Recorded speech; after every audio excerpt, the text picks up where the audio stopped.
Ser Podcast. Pues hoy tenemos casi un ecosistema aquí en la radio, una banda. Sí. Uy, que te he quitado el micro. ¿Te ha hablado? Sí, empezamos. Somos caóticos. Estoy yo riñendo a los invitados que se peguen al micro y se lo quito a José Manuel Romero. Bueno, me lo voy a acercar para presentar, porque son Antón Álvarez, Zetangana, y los directores Cris Cenas, la primera mujer en competir en estar nominada al Goya a fotografía. ¿Qué tal? ¿Cómo estás? Muy bien. Enhorabuena por eso y enhorabuena por este documental. Santos Bacana y Rogelio González, ¿qué tal? ¿Cómo estáis? Muy bien, gracias. Ellos son los tres directores y el protagonista del documental Esta ambición desmedida, uno de los documentales del año, estreno de esta semana en cines. Lo vimos en San Sebastián, pero ahora pues ya ha llegado, después estará en Movistar Plus. Lo primero es cómo estáis. Gracias por venir, porque nos hace muchísima ilusión que estéis aquí, los cuatro. Bien, contentos, ¿no? Nos hace mucha ilusión a nosotros también. Como sabéis, somos muy fans del programa. Es cierto. Qué guay. Esto no lo esperábamos. Ya está, no queremos nada más. Solo queríamos que dijerais eso. Ya podéis decir. Yo no sé si ha habido en España una producción que vaya en gira con tantísima gente actuando. Le va a volar la cabeza a la gente. A ver, que me cuesta mucho decir que no, pero es que no lo quiero hacer, sinceramente. Llevo 2 putos años cerrando estas fechas y de repente este hijo de puta es capaz de cancelar. Si no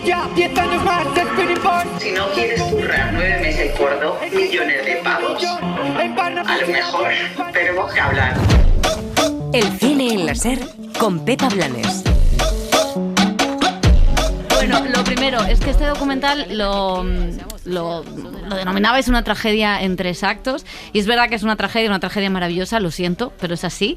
El primer fracaso llega con la pandemia, no podéis hacer el recorrido por América Latina, luego pasan los otros fracasos, la tragedia de la gira, pero no sé si de alguna manera ya esa tragedia se está convirtiendo en algo exitoso, porque, joder, las buenas críticas en San Sebastián, no sé si ya hemos dado la vuelta a eso, ya no lo podéis vender así.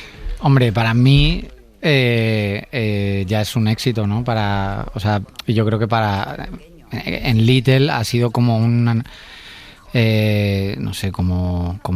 proyecto que nos ha llevado un esfuerzo increíble, pero también ha sido nuestro paso de los formatos más pequeños a un formato largo. Entonces, yo creo que una vez finalizado y con el edit final entregado, se convirtió, dejó de ser una tragedia, ¿no?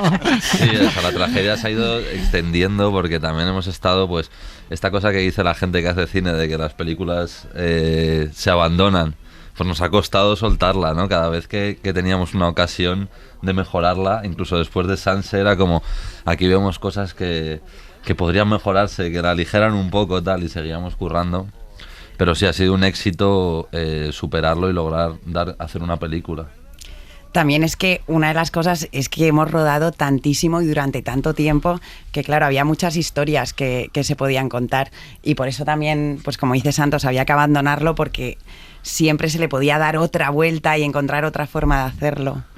¿Y en qué momento tantas historias, tantas horas de grabación se decide qué entra y qué no? Porque eso es lo más complicado siempre, también en la radio cuando hacemos entrevistas. Y si es decisión vuestra o se consulta algo con el protagonista. Nada. No. Menos mal. Claro. No, nada. No, Pucho. Algo de la música, pero muy poco. Sí. Lo musical. Y por alusiones. No, totalmente. O sea, los temas que salen tampoco están elegidos por mí. Sí que luego fue como, sí que me lo enseñaron, sobre todo porque yo en un origen sí que pensaba que esto iba a ser algo más vinculado estrictamente a tratar de mostrar ese show, que para mí fue un trabajo titánico y que sí que me puso en otro lugar como artista de directo. Entonces yo creí que eso iba a ser una parte muy importante del documental, y luego pues es el aderezo, digamos, es como un poquito la chispa, ¿no? Y ahí sí que me consultaron, pero el resto no. También ellos tomaron mi palabra, o sea, yo dije... Yo empecé al principio como a estar un poco presente y yo creía que iba a poder como separarme un poco, y cuando empecé a ver que no me iba a poder separar ni de coña, porque era yo el que estaba ahí, pues decidí dar un paso atrás y ellos lo cogieron, y creo que es la mejor forma, porque si no, pues no hubiera salido algo tan especial, ni tan íntimo, ni ni hubieran contado la mitad de cosas, vamos. Sí que es verdad, en Edit, Pucho ahí ha sido súper generoso, nunca ha dicho nada. Me acuerdo al principio cuando empezamos a grabar, sí que ahí nos decías mucho, es que no estáis aquí, no estáis presenciando el drama, las cosas están pasando. El drama, no me encanta. Porque claro, cada día pasaban 1 millón de cosas y claro, era difícil estar siempre 24 horas al día presente. Es como que tuvimos que hacer un clic, o sea que al principio no sabíamos que hacer un documental era eso, era estar ahí. Venimos de hacer otro tipo de piezas, claro. Y ya tras unas cuantas veces que Pucho nos dijo eso y que sí que vimos que nos perdíamos las cosas, entendimos que había que estar ahí 24/7.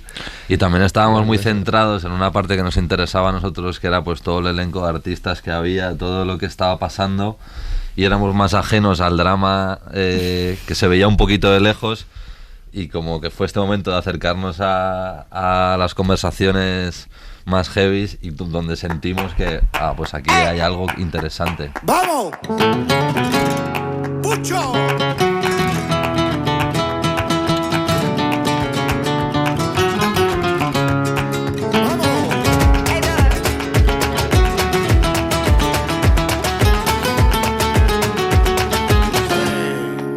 Una cosa que probablemente, por tal y como estáis contando, cómo se hace el documental, cómo surge el drama y la idea de darle ese cambio de enfoque, que probablemente sea una reflexión a posteriori, pero es importante, pues yo creo que es importante en una sociedad donde el éxito es lo único y claro, que un artista como Tangana, que se muestre también la fragilidad o que se muestre, bueno, pues que el fracaso a veces es algo también maravilloso y que también hay que incorporarlo.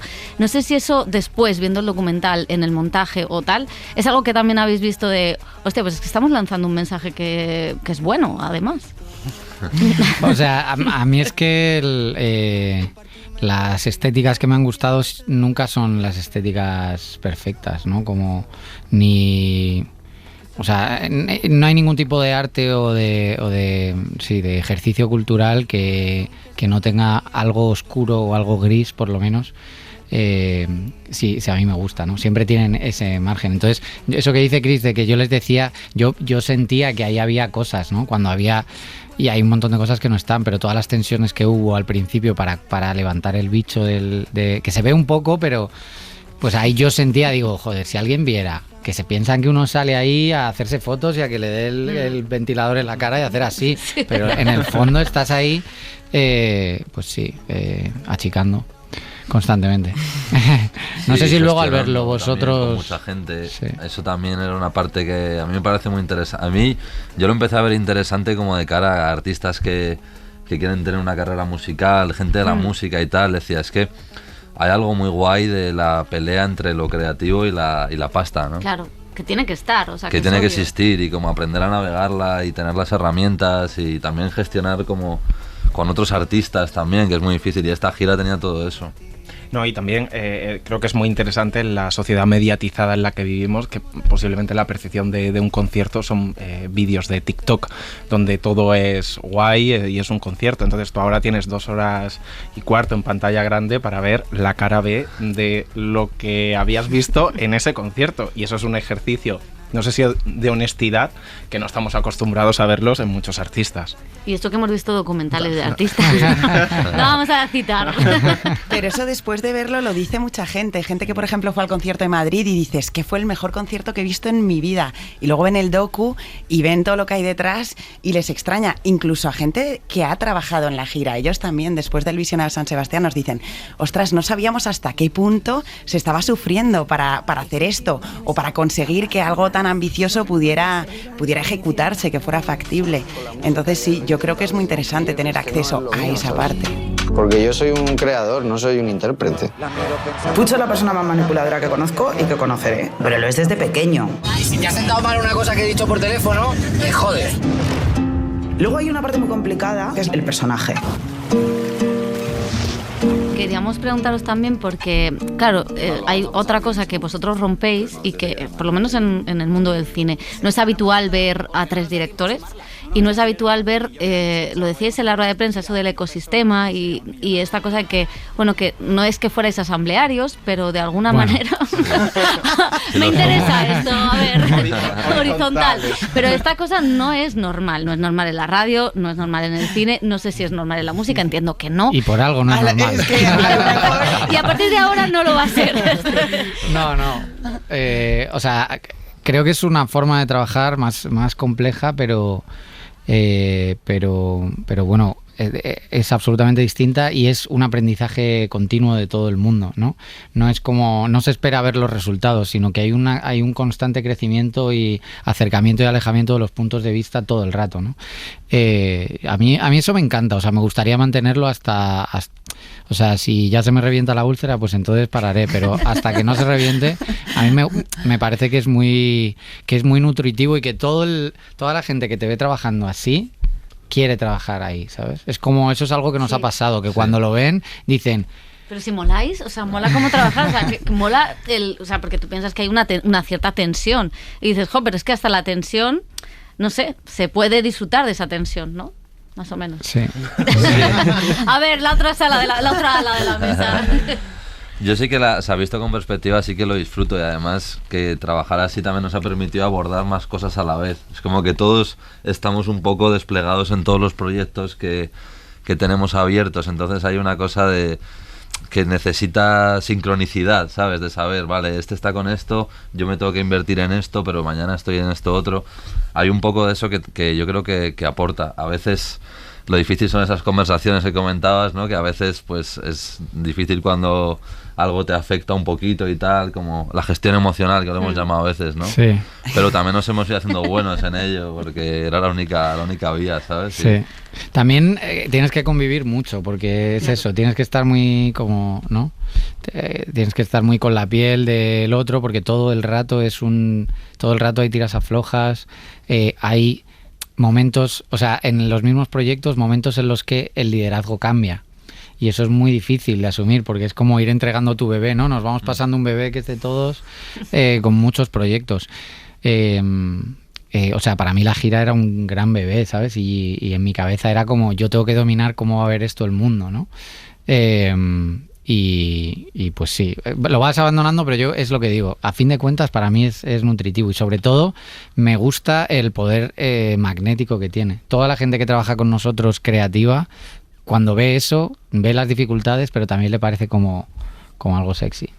Y ese trabajo colaborativo, esa gestión emocional de la que hablabas, ayuda también a convivir o a gestionar el síndrome del impostor, que es uno de los temas que recorre el documental y que a ti te preguntamos, pero no sé si también muchos directores nos dicen que lo sufren, especialmente directoras. Es verdad, en el cine español, cuando hablamos con ellas, que muchas veces por lo que le han dicho, ¿no? Por la cultura audiovisual y cinéfila que hay, pues sufren ese síndrome. ¿Cómo se gestiona ese síndrome? ¿O no ayuda? Es complicado. Yo ayer, por ejemplo, fui al cine y de repente vi ahí que habían hecho como una estructura con el cartel de la peli, y lo vi y dije, ¿pero qué hacemos aquí? Qué raro, ¿no? Pero bueno, yo creo que sí, que definitivamente ayuda, porque también somos muy familia y muy piña y nos ayudamos mucho los unos a los otros, no solo en el trabajo, sino personalmente, porque como dice Pucho, convives mucho, pasas mucho tiempo juntos, a todos nos importa mucho el proyecto de Little, en particular el proyecto de esta peli, obviamente, y ha sido mucho tiempo muy dedicados, en el que hemos tenido que hacer muchos sacrificios, y obviamente pues tenernos los unos a los otros, pues yo no me imagino hacerlo de otra forma. También es verdad que este proyecto ya se ha hecho así porque es como la última fase, la piedra final de todo el proyecto que se inició con Pucho de El Madrileño, ¿no? Entonces ya había como algo de, ya que sea mega coral y que estemos un poco todos aportando cada uno lo que hemos identificado que somos buenos, ponerlo en este proyecto ya como para pues cerrar eso, ¿no?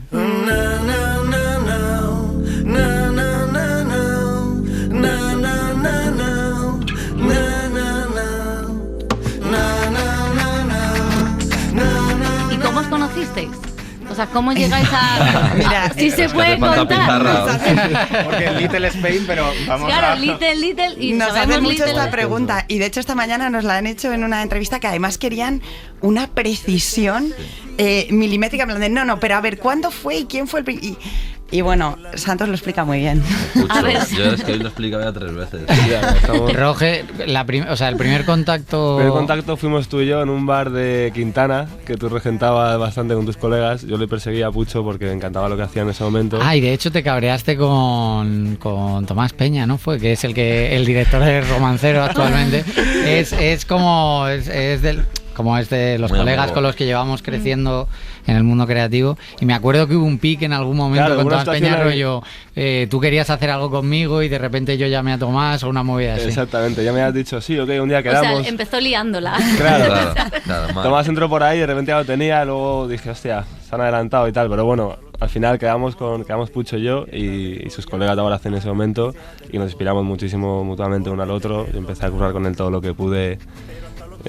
Tanto aquí como en Estados Unidos, luego en Las Vegas fuimos y ahí fue donde apareció. Eso, lo de Las Vegas lo había leído, eso era. O sea, paralelamente a estos encuentros de Quintana y tal, en Los Ángeles nos estábamos conociendo María Rubio, que es nuestra otra socia, y Chris y yo, y entonces en un momento dado Roge y yo contactamos por una foto un poco random en Instagram de yo delante de un edificio de Benidorm, del Intempo, que parece una M. Claro, que tú eres el que estás obsesionado con Benidorm. Sí, obsesionado. Exacto. Un poco. Claro, yo soy del Levante español. Claro, Roge también, por eso él vio la foto y me dijo, ¿qué haces ahí en mi pueblo? Me dijo además. En verdad él es de Altea. Y ya como que ahí ya entablamos y tal, y a la semana apareció en los Latin Grammy con Pucho y me dijo de ir a ayudarle y tal, entonces ahí ya yo conocí a Pucho, que era como el último que faltaba, ¿no? Y ya más tiempo más adelante como que surgió, no sé, Pucho, tú empezaste a venir más por Los Ángeles. Sí, yo me obsesioné con Los Ángeles y con Santos en particular. También a mí me ayudó mucho ver a Santos, que como todas sus teorías que tenía, teorías estéticas, ¿no? Teorías... No muy profundas. Filosóficas. No teoremas.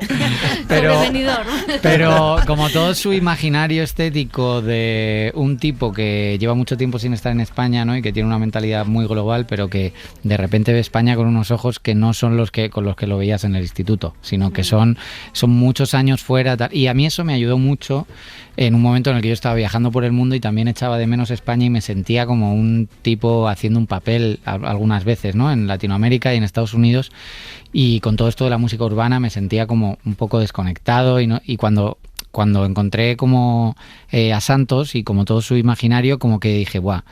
Y a partir de ahí yo empecé a ir mucho a Los Ángeles y luego la primera conexión mi primera conexión con Chris fue en Cuba, ¿no? En Para Repartir, En Para Repartir. Fuimos imagínate, es que cómo no vamos a hacer, o sea, nos conocimos rodando en Cuba, o sea, es que, claro. ¿Cómo no ibais a contar esto? O sea, ya, no, hay mucha son historias ahí. Maravillosas. Sí. Cuba, y después volvimos a Cuba 3 años más tarde para grabar el inicio del inicio del documental, que en principio íbamos simplemente a documentar pues las sesiones de estudio que había agendadas, que ya de entrada sonaban muy bien. Son maravillosas, o sea, lo que me parece es brutal. Sí. Y, perdón, ¿ibas a decir algo? Puedo seguir ahí, pues la historia. Pero sí, ya aparecerá. No, que recuerdo que decías en San Sebastián que en parte se te olvida que estabas rodeado de cámaras porque estás acostumbrado a eso. ¿Cómo es ese trabajo? Porque hay momentos muy espectaculares en el documental, los de las actuaciones, pero luego también hay momentos muy, muy íntimos y entras en toda la trastienda del proceso. ¿Cómo es esa connivencia o esa convivencia entre vosotros, entre cámara, la naturalidad de él, y que no se note o que no... Yo creo que en el edit nos hemos ido dando cuenta que de alguna forma éramos capaces de identificar los momentos los que había más verdad, ¿no? Como que notabas que a veces habíamos impostado algo o como precocinado un poco la escena y que siempre había algo off, entonces tendíamos a interesarnos por las cosas que de pronto se veían más verdaderas y reales. Pero sí, yo creo que ha habido un poquito de todo, ¿no? Pero en general, yo creo que en un momento dado Pucho se olvidó de que estábamos ahí porque el fuego que tenía era tan grande. No, porque lo del bus, esto de Latinoamérica, es como... sí, ahí eso... No, claro, nunca jamás... Sí, o sea, llega un momento también... Hay muchos de los materiales, yo creo, más sensibles en lo personal. Bueno, excepto el momento en la oficina, Lo que pasa que, claro, ese momento en la oficina son 2 horas o 3 horas de una cosa real que sabíamos que iba a pasar. Bueno, ese día yo llegué sin dormir, que se me nota un poco en la cara. Entonces, sí que hay momentos de desinhibición, pero hay muchos que son momentos de la cámara en la mano de alguien, una cámara muy chiquitita que al final, acostumbrado a todo el pifostio, pues, y todo el rato constantemente estaba ahí. Entonces, a mí sí que hay momentos que claramente no me di cuenta. Y si me hubiera dado cuenta, me hubiera callado la boca. También... Sí, porque a ti yo me acuerdo que en la fiesta de San Sebastián, Chris contaba, es que se reían de mis planos. Sí, se reían mucho de mis planos. Antes que decías lo de directora de fotografía, se reían mucho porque hay varios momentos en los que, pues eso, yo, que lo hablábamos esta mañana, ellos dos pues tienen una trayectoria muy larga como directores en las que han desarrollado mucho su estilo, pero yo, que mi preocupación no estaba tanto en lo estético, sino... Como decíamos antes, en la verdad, pues yo me ponía a grabar y a lo mejor había una copa delante, una bolsa de fotocasión, un plato de lentejas. Muchísimas copas. Me vacila mucho por lo de copas delante de los personajes y yo decía, bueno, pero así se ve que era verdad, que no estaba planeado. Que había copas. Entonces sí, me han vacilado mucho porque sí que ha habido muchos momentos en los que yo iba siguiendo a Pucho para grabar llamadas o encuentros o momentos como el de los anillos, que es un poco más íntimo, y yo grababa pues un poco como podía, y luego viendo los planos pues decíamos, sí, hay mucha verdad, pero marea un poco. Pero decías lo de la trayectoria. Que tienes una nominación al Goya, que lo hemos dicho antes. Eres la primera mujer nominada en dirección de fotografía. Esto es maravilla. Bueno, sí, es que yo, como he tenido muchas vidas, esta en la que estoy actualmente es mi favorita, entonces creo que me quedo en esta. Pero sí, bueno, en otro, pues yo, el cine me apasiona muchísimo y digamos que he tocado muchos palos. ¿Cómo? Y ahí se quedó. Todo. O sea, es que lo ha cuadrado. Sí. Los palos, hay que vivir de algo, todo el mundo, todas las etapas vitales, todos. No sé si tenéis la sensación de, aunque vais a seguir currando juntos y hay proyectos, de fin de ciclo con este documental, de un proceso, y de que ahora se abre una nueva etapa, ¿o cómo estáis? Si este documental, al verlo, os ha removido y os ha dicho en algún sentido, lo que hemos pasado, pero queremos seguir. Además nos costó enfrentarnos a ello. Yo creo como que la postproducción como que llegó un poco, llegamos un poco como tarde, como no queriendo asumir que había que meterse ahí meses y sacarlo adelante. Y ahora cuando ya lo hemos terminado y lo presentamos en Donosti, que fue bonito con tanta gente y tal, sí que sentimos todos un poco que aquí había un final de algo, más bien un comienzo, ¿no? Como de... Ostras, es que de pronto ahora hay conversaciones interesantes sobre hacer nuestros guiones, sobre crecer en esa parte de la empresa como más de estudio que de ficción y de non-scripted, que también nos apetece un montón, ¿sabes? Y que sí que realmente este proceso nos ha enseñado a ver las cosas de otra forma. O sea, nos vemos mucho más maduros, yo creo, que hace 1 año y medio o 2 para enfrentarnos a un guión. Bueno, y simplemente por el tiempo que ha llevado, que veníamos de trabajar mucho videoclips y publis, que son sprints muy intensos, pero son sprints, y esto ha sido más bien un poco de fondo. Y mucho tiempo y muchos retos uno tras otro de cosas que no habíamos hecho antes. Entonces, bueno, creo que ahora estamos preparados. Y mencionaste en la rueda de prensa, que me acuerdo, a Sorrentino. Que no le habías dejado, ya yo sí, yo creo que es el mejor piropo que pueden echarle a un director, pero bueno, y tú decías que quieres también dirigir y que te apetece dirigir. No sé qué tiene Sorrentino o qué referencias podéis tener o qué otras referencias podréis tener de cara al futuro. ¿Por qué te ríes? Al futuro director. ¿Por qué te ríes? Mucho habla de Sorrentino. No, es que se ríen, también me vacilan ellos a mí por mi obsesión con Sorrentino y con Italia. Pero o sea, no sé qué referencias te puedo dar. O sea, el otro día me volví a ver como un par de Isaki al cual admiro enormemente. También porque no me acuerdo que en una entrevista empezamos a dar, dijimos pelis y tú sacaste Entre dos aguas y dije, hostia. Y el proyecto en el que yo estoy ahora, que estoy trabajando en un docu, me acuerdo que siempre fue esa una referencia. Cuando me creía también que iba a poner más cosas en escena y que no iba a ser todo verdad, como ha resultado ser. El caso es que no sabría decirte, porque para mí es un juego completamente nuevo y a mí me gusta... No soy muy calculador, ¿sabes? Sí que hay una cosa guay que es graciosa, que Puchos está en la OFI leyendo el libro de Maquis del guión, con un papel al lado tomando notas. Y además no es la primera vez que te lo lees. Ya tiene dos tipos de notas, la de la primera y la segunda lectura. Pero como un niño empollón, ahí estudiando. Eso está en todas las facultades, en la redacción, lo tenemos. Está bien, vamos a entrevistar a grupos enteros, porque sacamos todo lo que necesitamos. Vamos a hacer terapia. Exactamente.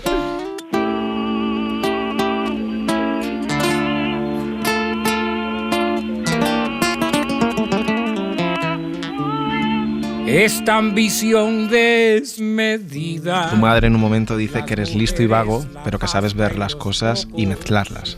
¿Te identificas con esa frase? O sea, sí, creo que parte de mi creatividad consiste en mezclar cosas que antes no estaban mezcladas. No creo que sea la única, o sea, creo que se me dan bien las palabras también. Creo que escribo coplillas válidas. Pero eso es como algo que claramente se me da bien. Y sigo mucho mi instinto con la gente, con qué creo que tiene la gente. Y me he ido súper bien con eso. O sea, rara vez cuando me enamoro de alguien, que esto también es algo que... es que me han hecho terapia, porque llevan 4 años siguiéndome y diciéndome, esto es una estructura para la peli, no sé qué, cuando te enamoras de Peña y no sé qué. El caso es que esto que a veces me pasa, que es como que encuentro a alguien con quien tengo algún tipo de vínculo creativo y me quedo fascinado, ¿no? Y no tiene por qué ser alguien como Isaki, ponte que estoy fascinado con él, pero es alguien muy reconocido. A veces es alguien que no tenía tanto reconocimiento, pero y creo que esta mezcla y el ver el talento de otros creo que se me estáis alimentando, que va a hacer que me mate mientras todos seguís ahí mirando. Lo hice por ti, lo hice por ti, y yo lo hice por ti, yo lo hice por ti.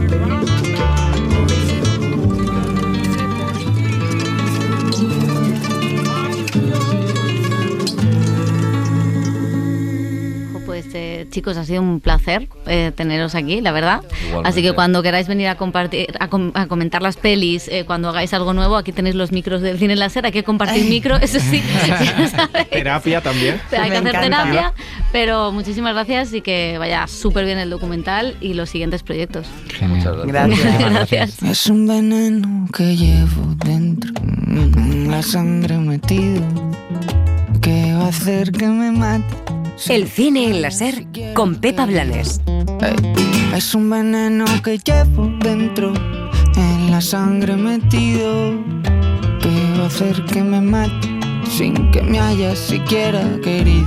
Lo hice por ti, eso. Lo hice por ti, yo lo hice por ti, yo lo hice por ti, lo hice por ti, y yo lo hice por ti. Yo lo hice por ti. Suscríbete al Cine en la SER. Escúchanos en directo en la SER los sábados a las 7:30 de la mañana y los domingos a las 3 de la madrugada. Cadena SER. La radio.